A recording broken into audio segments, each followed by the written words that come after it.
we were volunteering at a girls' shelter here in Hyderabad. And when we volunteered at the girls' shelter, the original ask from the caregivers was usually what you see, right? That the girls need help with their academics and things like that. And so there were about 40 girls. So we would go in there every Sunday, and we would sort of put them into groups and then work with them on their physics, chemistry, math, whatever. And 3 months in, we realized that actually nothing was happening. What we realized was that they had actually lost their ability to relate to themselves and to the world around them because of all these adverse experiences that they had.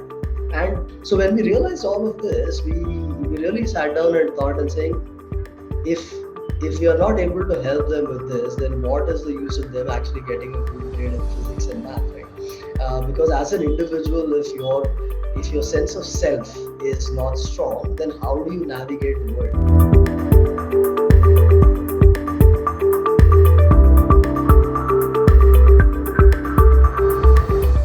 Good afternoon, everyone. Thank you so much for joining us today. We have with us Subbu Parameswaran, who is the co-founder and CEO of Learning Curve Foundation, a non-profit organization dedicated to transforming education for underserved children in India through social emotional learning. Prior to joining the development sector in 2016, Subbu has working experience of 15 plus years in the pharmaceuticals industry in both the UK and India in multiple roles, as well as 5 years of people development and consulting experience. His interests lie in advancing the field of SEL in India and in building cost effective and replicable models for social impact. At Learning Curve, he leads strategy and funding. It's a pleasure to have you with us. Thank you so much, Subbu, for joining us today. Thank you, Asa. The pleasure is mine, and I'm glad to be here today. Great, great. So let's begin with our interaction. So to begin with, tell us how did this whole idea of providing social emotional learning to the school-going students emerge in the first place? Sure. Uh, I think it all started. I think it started with a very personal experience, and this goes back to sometime in 2014 actually, when me and my other co-founder Gayatri, we were volunteering at a girls' shelter here in Hyderabad. And when we volunteered at the girls' shelter, the original ask from the caregivers was usually what you see, right? That the girls need help with their academics and things like that. And so there were about 40 girls. Some of them had come, some of them were orphans, semi-orphans, single parents, etc. So we set out to do that, right? And we said we'll come and help them with their academics. So we would go in there every Sunday, and we would sort of put them into groups and then work with them on their physics, chemistry, math, whatever. And 3 months in, we realized that actually nothing was happening. Uh, Certainly they were friendly, certainly they were quite supportive and cooperative, but somewhere there was this nagging feeling that there wasn't enough trust in that, or that we were not breaking the ice with them, right? So we then decided to ask a few questions, and we decided to understand uh, what is the background of these girls, what their lives have been like, where they've come from, etc. Right? And some of the stories that we heard were quite shocking. And honestly, I think nobody should have to ever go through that sort of experience. Most of them had. What we realized was that they had actually lost their ability to relate to themselves and to the world around them because of all these adverse experiences that they had. And because of that, they were unable to first of all have this sense of self identity, their sense of self esteem. They didn't know how to express themselves, they didn't know how to communicate with others, and therefore all of this typically manifests in very different difficult behaviors such as aggression, extreme anxiety, and things like that, right? So when we realized all of this, we really sat down and thought and saying, if if we are not able to help them with this, then what is the use of them actually getting a good grade in physics and math, right? Because as an individual, if your sense of self is not strong, then how do you navigate the world? How do you then build those healthy relationships? How do you make informed choices, right? And so we took a very different track after that, and we said, look, we're not going to work on their academics. I'm sure they'll do fine, but then we started going in there and actually talking to them, coaching them, mentoring them, having a small set of activities that we could do with them to really enhance all of this, right? And we did this consistently for a year, every Sunday, half a day. And somewhere around 6 months or so, we saw some of that little magic start to happen, right? We could feel that their trust was improving, not just with us, but with themselves. They started to trust themselves. They were able to express themselves better. Their levels of aggression were sort of going down. They were able to cope with the environment around them, and they were taking better care of themselves and their peers. Uh, and very interestingly, we saw their ability to study also go up a little bit. They were more calm, they were much more focused, and so that was a great side, I would say, side effect or byproduct of something like this. And that is really when we realized that if we had to do something in the education system, bring that one thing that uh, is so critical, that is so crucial, but is still not there, and that is this element of social emotional learning. Of course, we didn't know it was called social emotional learning back then, but that's really what we decided to sort of do, and that's really when the idea of learning curve was born. Well, that's absolutely right because, in a way, these days emotional quotient and social quotient has become very, very important, and like the people are realizing it now, but it has been important since the beginning of time. In fact, physical health is not just enough. One needs to be emotionally and mentally well to be able to perform in the all in all areas of life. To move on to our next question, how are you transforming the schools through social and emotional learning while ensuring equitable adulthood outcomes? Sure. So I'll have to sort of go back in time a little bit to see how this whole thing evolved, right? So when we started doing some of our first pilots, we were working with a few classrooms in low-income private schools, right? And we were working largely with volunteer teachers in those classrooms, and we had a little curriculum that we provided them, etc. Right? And one of the big realizations that happened was uh, that the teacher in that classroom basically is a huge influencer for the child, particularly in terms of behaviors, particularly in terms of those competencies. The child learns a lot of things by observing how the teacher behaves, how the teacher is in the classroom.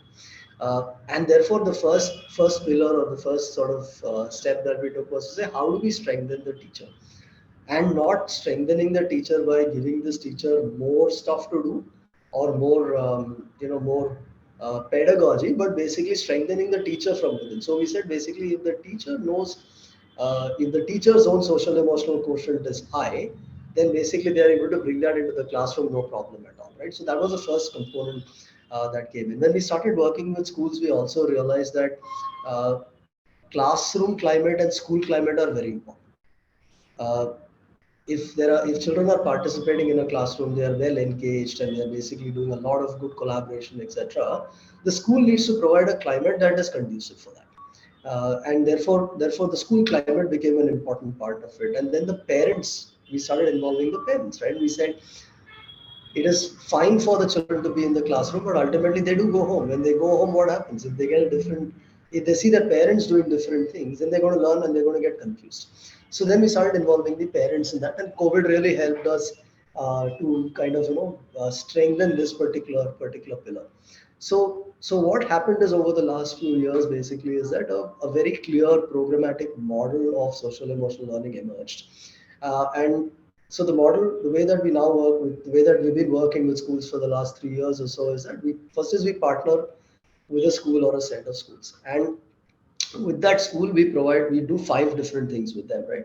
One is the teacher development component. We don't call it teacher training, we call it teacher development, because that's really what we're doing. And this is our attempt at making sure that the teachers are themselves resilient, are themselves being able to manage their emotions, are able to build great relationships with their children, etc. We then provide them with an entire framework and an entire set of tools for them to bring social emotional learning to the classroom, and in a very very tangible manner. We also believe that SEL is something that can be taught, can be learned, and therefore it should be done explicitly, and not necessarily just be integrated and subtly hidden in some other topic. When it is explicitly done, children have an opportunity to practice. They have an opportunity to reflect on it. They are also the school. We also provide them with a framework for school climate. We provide the parents an engagement model, so we work with that part of the school. And typically we also do a lot of assessment. When we say assessment, it is not necessarily to see whether children's SEL grade is improving, but it is really to understand how well adoption is happening, how well all of that is happening. So these five components largely then became the entire programmatic model for us.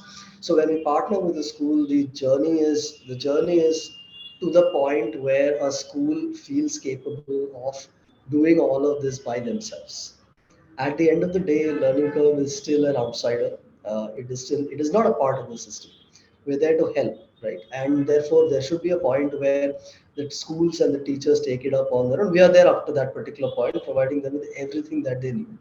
And that's how we put this whole model together. That's how the model has been working. And since it's an ongoing process, it's not something that a school does just for a year or 2 years, because a fifth grader will then go to sixth and so on, right? Because it's a continuing process. At that point, basically, when the child then leaves the confines or the comfort of the 10th grade school and then sort of goes out into a different world, they are hopefully already equipped with some of these things to be able to navigate situations on their own. And that's how we think about it, as a way of being able to provide a sustainable adulthood outcome. And then they'll take that on their own, right? Then they don't need us, and then they do that, right? And that's really how this whole framework and model is put together to be able to do that. You're very right, because when it comes to child specific programs, it's very important to sensitize the stakeholders in the picture, and you did that with this program. Another very important feature that you mentioned is the sustainability part of it. While you talk about social emotional learning, it seems like it's something that the society will have to take ownership, or the schools will have to take ownership of driving it.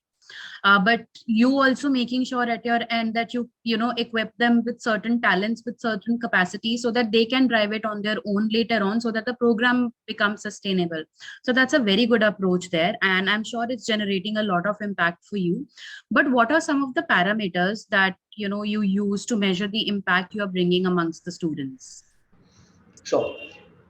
So for us, the way that we've thought about our impact framework, and this is one of the first things that we thought about even when we were doing our pilots, right? Because SEL is quite a less understood and almost a vague sort of subject. So we look at impact in terms of three different parameters, right? The first parameter is adoption. Now, when we're working with the school, one of the first metrics is for us is basically to measure the level of buy-in from the school and from the teachers, from the school leaders or the special officers or the local administration, etc., and how well the program is fitted into the school, right? So one of our biggest parameters for adoption is basically, does the school allocate time and resource within the school hours for something like this, right? And today I'm very happy to say that all of the 180 odd schools that we're currently working with provide at least one period a week to explicit SEL instruction in their classrooms. And these are public schools that I'm talking about. So you'll appreciate that at the government level, this is almost an impossible thing to do. But it has taken us a lot of time to get there, of course. So that is our first measure, right? And say, if you're giving time, if you're giving resource, then that's a great metric for us to measure adoption. The second is engagement, right? How well are teachers actually engaging with what we are providing them? How well are children engaging in the classroom? So we have different tools for us to measure that engagement, classroom participation. How are the child responding to this? And that allows us to ensure that there is a very engaged and a vibrant sort of ecosystem in the school. The third is really when we talk about outcomes. Again, outcomes, when we talk about particularly for SEL, it is very difficult to say that the child showed an improvement in self-awareness from X to Y between year to year, right? So that's a very standard method of doing, particularly for literacy, numeracy, and all of these subjects. And a lot of times it doesn't work for SEL, because the real effect of SEL, the real exam for SEL is in life. जब आप classroom में नहीं होते, right? And therefore a lot of our assessment of outcome is very qualitative. We look at basically asking. We look at doing a lot of focus groups and interviews with students. We do a lot of reflective work with teachers and get a lot of qualitative data. We do have some tools where we simulate a certain environment, right, and say basically, okay, if this is happening, then how do you respond? And that gives us a little sense of how the child or how the student will actually respond, and that gives us some sense of where the classroom is or where the student is. But largely a lot of qualitative work is what we do in order to measure what we call as outcomes and impact, and that's how we do this. So adoption, engagement, outcomes, that's how our whole impact framework is put together. That's an amazing framework. And in fact, the biggest success of the program can be measured, as you mentioned, by the fact that it has been adopted in government schools. That's a major, major step. And in fact, making it a part of learning in the government schools, it's very good for the students. While you do mention that, it is the SEL learning process, or, the model is being adopted in school, how has the overall education system evolved over the years? And what are some of the approaches that the schools or the teachers need to adapt to make it more robust? uh, so I think that the education system, if I was looking over the last 40 or 50 years, right, if I was looking at that, I think there has been a great deal of evolution, right? But I would say that uh, a lot of the evolution has still been around physical development. For example, there's a lot of impetus for sports and physical activity in classrooms, right? There's a huge amount of work going on around basically some of those early foundations of child development, where we're talking about literacy, where we're talking about numeracy, etc. The challenge that I see basically is that today in the education system, we seem to be working at two extremes. One extreme basically is where in the very early years we are saying basically that literacy is the key, numeracy is the key. Children should know how to read, children should know how to write. And then suddenly we fast forward basically to 11th and 12th, and when the children are 17 and 18 and saying, hey, they should be actually equipped to do a job. They should be actually equipped to become entrepreneurs, right? All of that. But what happens in between, basically between this age of 7 to say 14 or 15, right, is honestly when the maximum amount of psychological inflection points happen in a child's life. Sense of identity, sense of belonging, relationships, decision making, everything sort of spikes and has a lot of impact, right? But I think we've not done much in that area, right? We're just starting to, I think we're just maybe starting to scratch the surface of it and calling it mental health. But then again, mental health also is something that we're looking at as purely from fixing a problem standpoint. But SEL actually is an approach towards preventive mental health, right? And therefore, we've not taken a preventive approach to it yet, right? So even from a teacher standpoint, right, a teacher's own well-being is not regarded as one of the key things for the teacher to be able to do what he or she needs to do, right? So we're loading the teacher with pedagogy, we're loading the teacher with innovation, but teacher burnout is a real thing, right? So in that education spectrum, I think the biggest challenge for us is to fix this, is to really think about what's happening in between those ages, and how do we then bring some of that into the school, into the classroom. Think about the teacher a little bit more, be more empathetic and be more compassionate towards a teacher basically who's trying to do the best he or she can for their children, and worry about their well-being a little bit more, bring that into play and a lot more. And I think that's really what I think the education system should be thinking about. Uh, but we have a long way to go. I mean, we have a long way to go in terms of thinking about some of these things. I think the problems that are here and now are what we typically tend to focus on, and what we don't understand, we are always afraid of. So I think that's really my take on this question. Very beautifully put again, Subbu. And in fact, you highlighted how, we are still not going into the depth of the topic. We are just at the tip of the iceberg, and there's so much more that needs to be still addressed. And, while you've been existing in the place, in this space for a very, very long time, and you've done really well over the years, how have you been able to scale this model? Right. Uh, okay. So firstly, I think scale is a very subjective thing. So scale can mean many things, and I'll give you a perspective of what scale means to us. Uh, when we started working with public schools, we our approach was always that we will start with a simple pilot. We will test out all our components, all our programmatic components in that school, in those set of schools, and then we will evolve a model that works at a larger sort of school set of schools. Right. That's how we went from one district in Telangana to now 11 districts, and that has happened over the last 3 years. It's not a 3 month pilot that we did. We did almost a 1.5 2 year pilot to be able to do that, right? And therefore, we know. Therefore, for us, scale means knowing what works and what doesn't work. When you go from 10 schools to 100 schools, 1,000 schools, we want to be able to predict where it will break down. And if you can fix that, then your program will work at scale, right? And that's really what our fundamentally our definition of scale is. The second way we look at scale is basically that we're not too sort of concerned about whether it's 180 schools or whether it's 18,000 schools. We're not too concerned about that number. So scale is not a number. Scale is about basically, are you able to do what you're supposed to do in the most effective and in the most replicable and in the most cost efficient manner, right?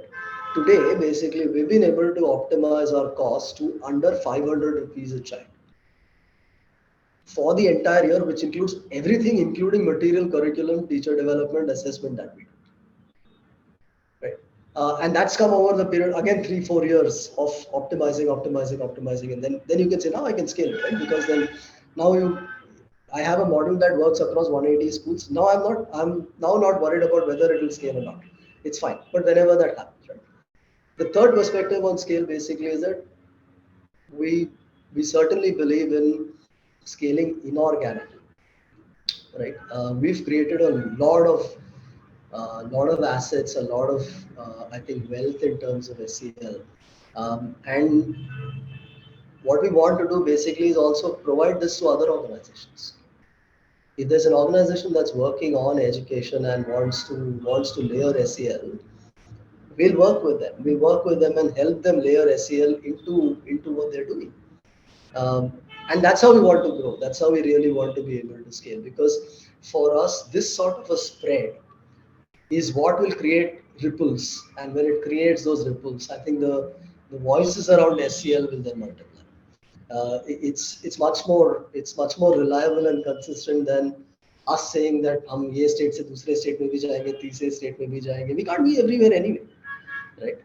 So these are our three approaches to scale, and that's how we've um, grown up to this point. I won't even say we've scaled because it's not a popular definition of it. So, but that's how we've grown, and that's how we'll continue. We're quite happy with the way that we're doing things now. You said it very rightly that scale and growth, can be defined according to a person's perspective. But at the same time, we do know that growth and scale means moving towards something which is better than where we were yesterday. And keeping that in mind, it's inevitable that a non-profit organization would not collaborate to reach that growth, or reach that scale. And therefore collaborations are inevitable, and it is also very important to understand the importance of collaborations and leverage that importance there. Now, to basically wrap up our conversation, what are your thoughts on collaboration and partnerships to amplify the groundbreaking work you are doing? Uh, I think collaboration and partnerships are the only way to amplify anybody's work, not just ours. Um, the way I see a partner, uh, and one of my mentors always told me basically to look at a partner and say, neither are you inferior to a partner, nor are you superior, nor are you both equal. Yeah, and I was very confused when he said that. And I said, what do you mean by that, right? And he said, you guys are partners because you guys are bringing something unique to the table. And that is really my view on partnerships, right? uh, we can't we can't be everywhere and we can't grow without partnerships. When we work with a partner, the idea is basically that respect each other for what unique things we bring to the table, and I think be willing to let go of a couple of things, right? So if we find that there is a certain component that doesn't work in that particular context, we should be able to adapt, and they should be able to adapt. That's when real partnerships happen. Right. So to me, those are those two mantras of partnerships. Right. One is that both of you are unique, and secondly, both of you are willing to let go of a few things to for the greater good. Right. And that's really how I would see partnerships and collaborations happen. Well, definitely the greater good part has to be at the back of our mind always, because that is what ultimately we are working for. And you've shared really great insights from your work, from your experience, which I'm sure will help a lot of people that who will be watching this interaction. With that, I would like to thank you for joining us today. It was wonderful speaking with you, hearing you share your work with us. We wish you all the very best going forward. Thank you, Asta. Thank you, CSR Box. Really great having this conversation. Thanks for the consideration.